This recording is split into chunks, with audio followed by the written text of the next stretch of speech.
Right, so we are going to discuss another target question from your prescribed short story.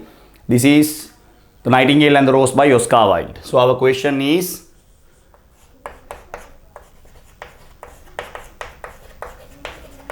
emotions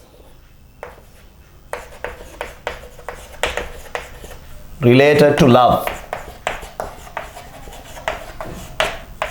are often misinterpreted,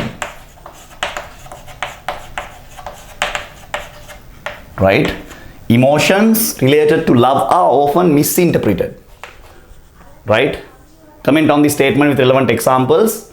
Nightingale and the Rose by Oscar Wilde. So you can start with an introduction, right?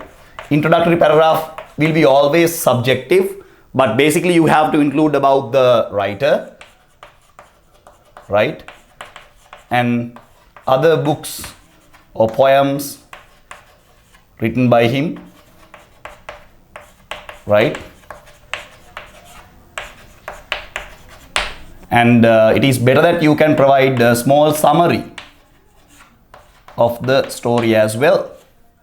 Okay, after the introductory paragraph you can directly come to the question. So this question is actually based on one of the major themes of the short story, that can be taken as love. So misinterpretation, right? Misinterpretation of love. Misinterpretation of love. So here in this short story we have three characters. We have the Nightingale, right? Right, we have the Nightingale, we have the student,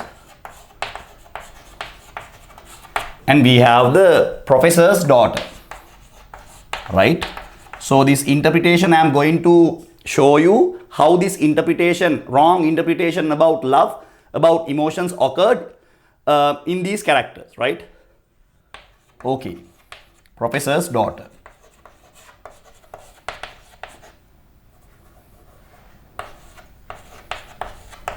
Right, professor's daughter.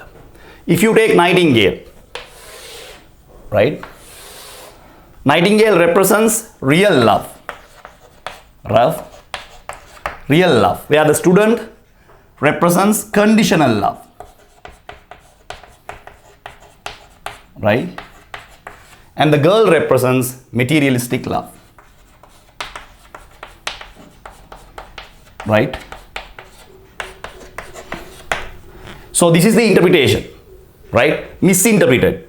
The Nightingale represents real love, the student represents conditional love, and the professor's daughter represents materialistic love.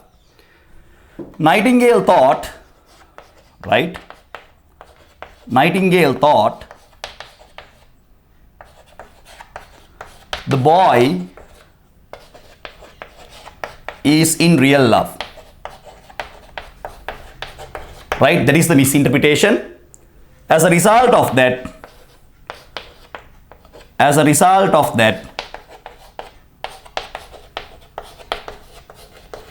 she sacrificed her life. She sacrificed her life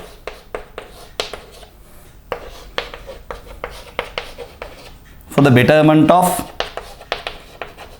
real love, right?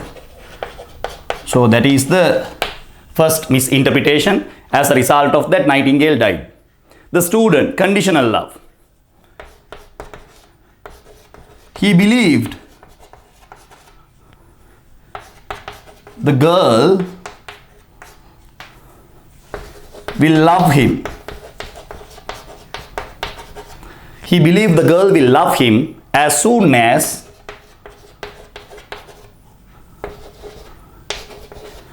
he brings a red rose, right? But the girl refuses it. But the girl refuses it.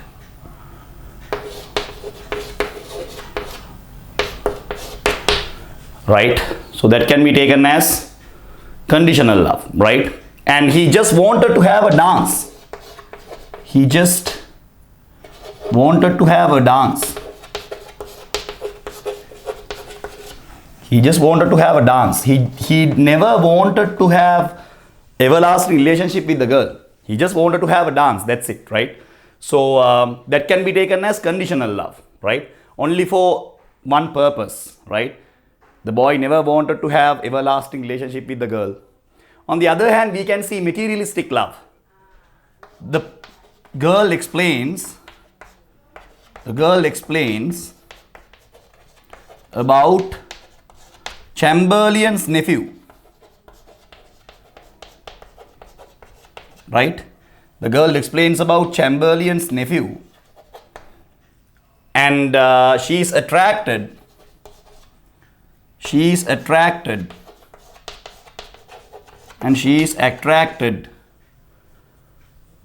to his wealth.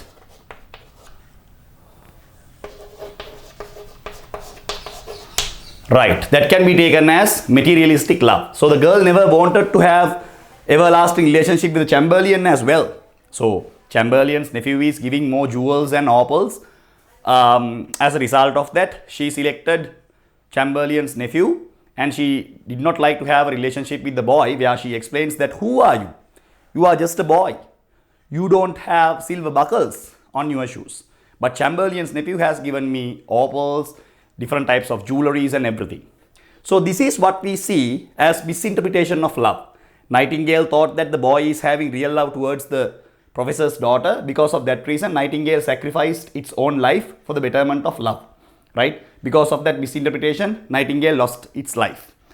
The student, he just wanted to have a dance with the girl. He never wanted to have everlasting relationship. So he thought that that is real love. But actually, it is conditional love, right? It's a different emotion when it comes to love. So he also misinterpreted love. He thought that bringing a red rose and having a dance is actually real love, but it is not the real love, or else real emotions.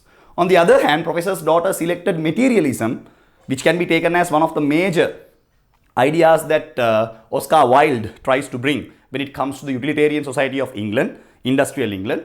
So she actually represented that idea, materialistic love. As a result of that, she clearly compared the boy and the Chamberlain's nephew, saying that you are just a boy, you don't have even silver buckles on your shoes. So it is based on wealth. So if you can understand these three perspectives, you can very easily write this answer, right? You can find number of quotations if you read the short story very carefully. Hurry up and write down.